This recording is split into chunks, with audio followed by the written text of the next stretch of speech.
Cristianismo Puro e Simples, livro 3, capítulo 3, Moralidade Social. O passo inicial para uma visão clara do exercício da moralidade cristã entre os homens é reconhecer que nesse departamento Cristo não veio para pregar nenhuma novidade do ponto de vista moral.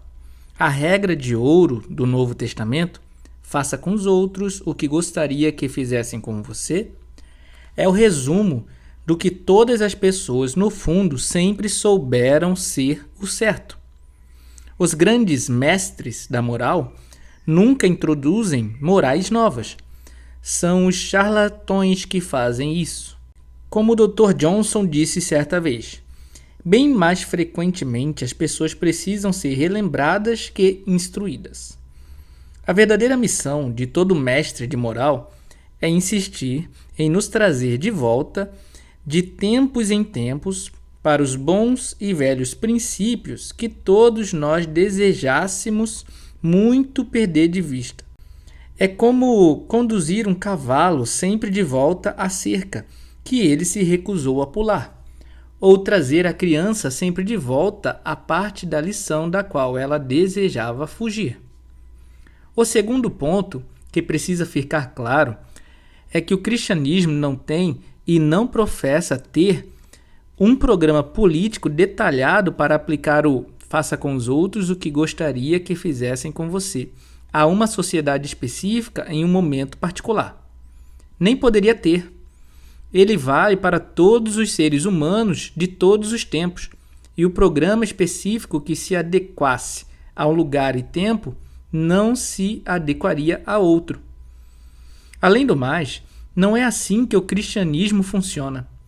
Quando ele ordena que se alimentem os que passam fome, não ensina culinária, e que quando manda que se leiam as escrituras, não dá aula do grego e do hebraico, também tampouco de gramática.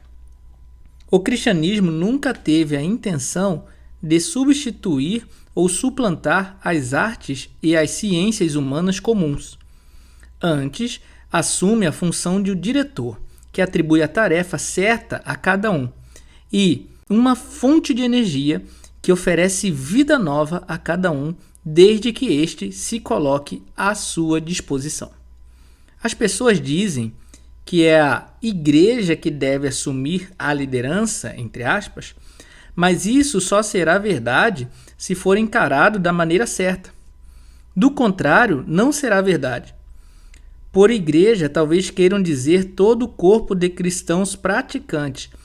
E quando dizem que a igreja deve nos dar o norte, talvez queiram dizer que alguns cristãos, aqueles que por acaso têm os talentos certos para isso, devem se tornar economistas e estadistas, o que significa que todos os economistas e estadistas devem ser cristãos, e que todo o seu esforço na política e na economia deve ser direcionado para colocar em prática o faça com os outros que gostaria que fizessem com você.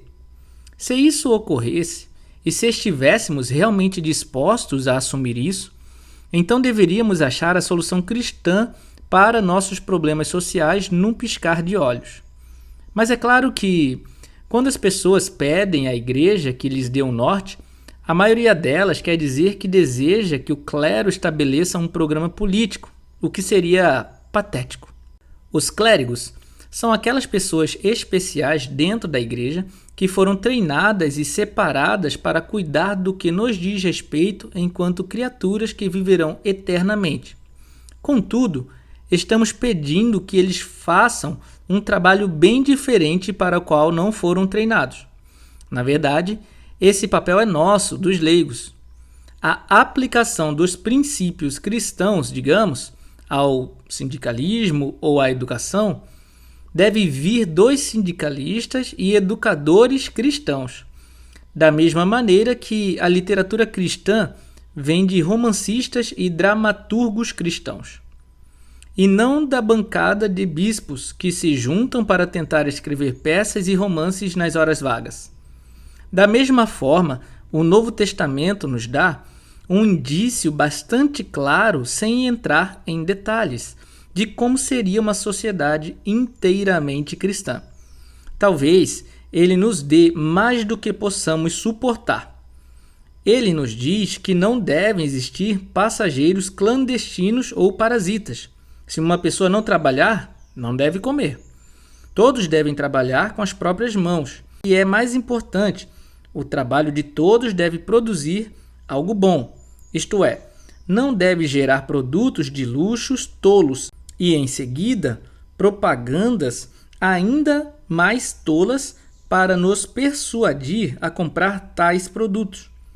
Tampouco deve haver lugar para ostentação ou para pretensiosidade. Nada de nariz empinado.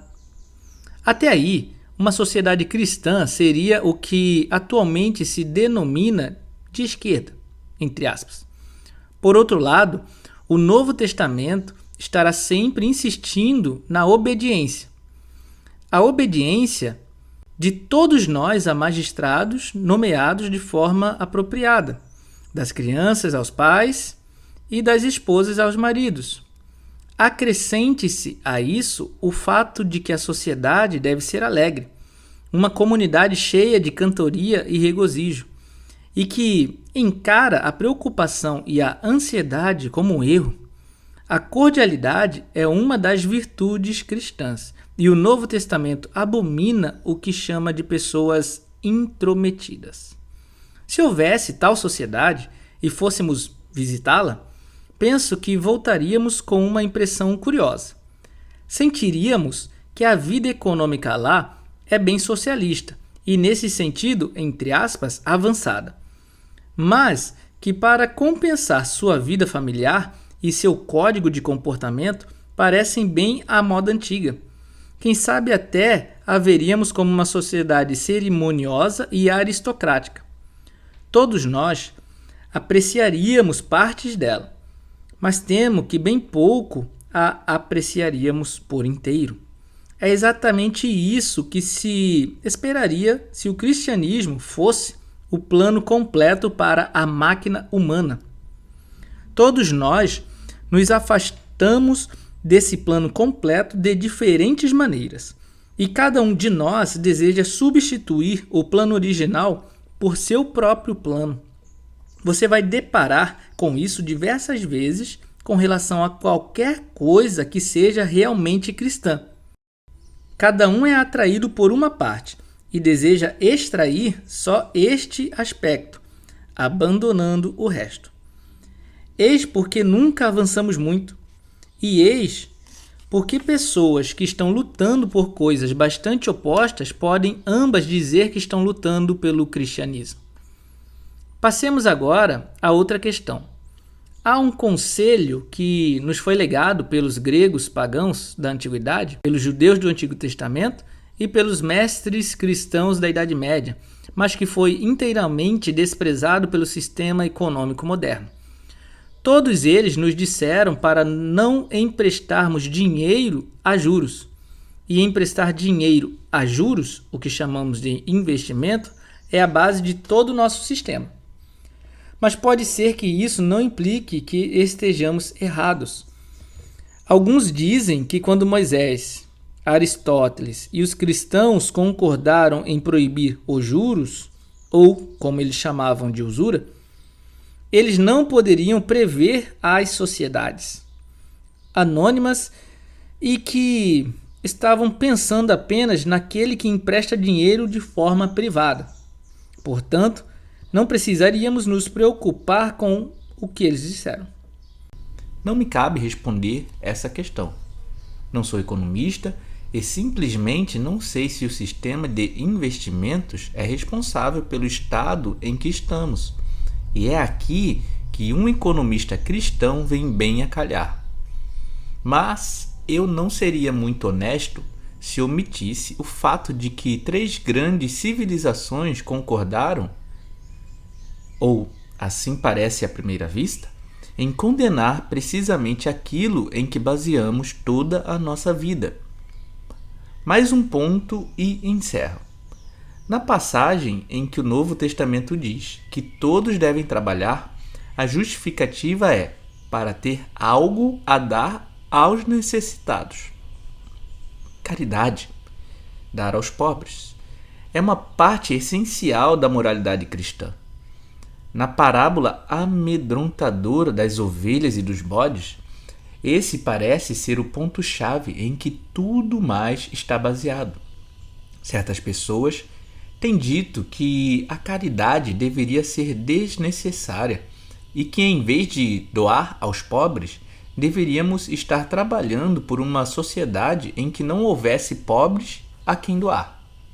De certa maneira, elas podem até estar certas em dizer que devemos produzir esse tipo de sociedade.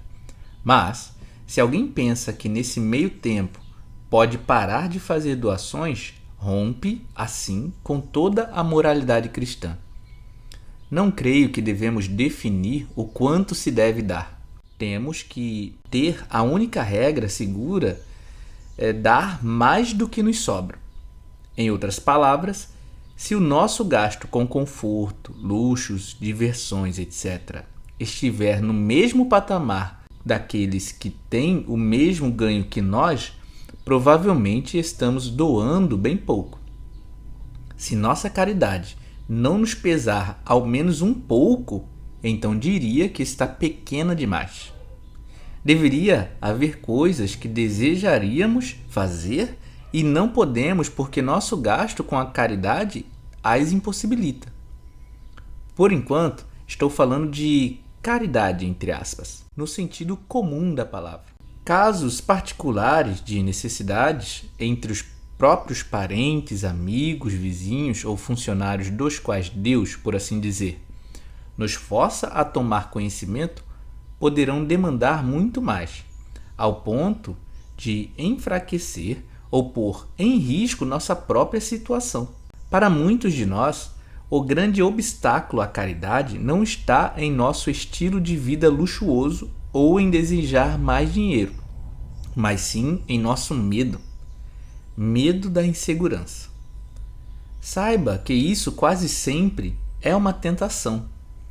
Às vezes, é o nosso orgulho que impede nossa caridade, uma vez que somos tentados a gastar mais do que devemos em formas demonstrativas de generosidade, gorjetas, hospitalidade, e menos do que devemos com aqueles que realmente necessitam da nossa ajuda. E agora, antes de encerrar, vou me arriscar a levantar uma suspeita de como esta parte do livro pode ter afetado os leitores. Suspeito que os de esquerda estejam furiosos por eu não ter me aprofundado nessa direção, e que outras pessoas de orientação oposta estejam furiosas por eu ter ido longe demais. Se assim for, isso traz à tona o verdadeiro empecilho para a concepção de um projeto de sociedade cristã. A maioria de nós não examina o cristianismo a fundo para descobrir o que ele realmente diz. Nós o abordamos na esperança de encontrar nele apoio para as nossas próprias perspectivas partidárias. Estamos mesmo à procura de um aliado onde, na verdade, nos é oferecido um mestre ou um juiz. Eu também sou assim.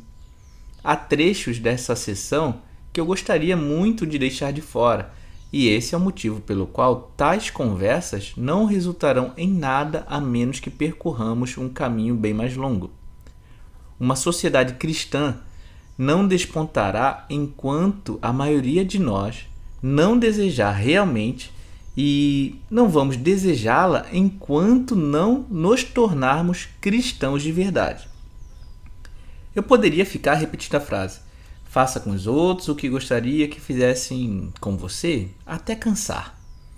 Mas só poderei aprender a amar o meu próximo como a mim mesmo se aprender a amar a Deus.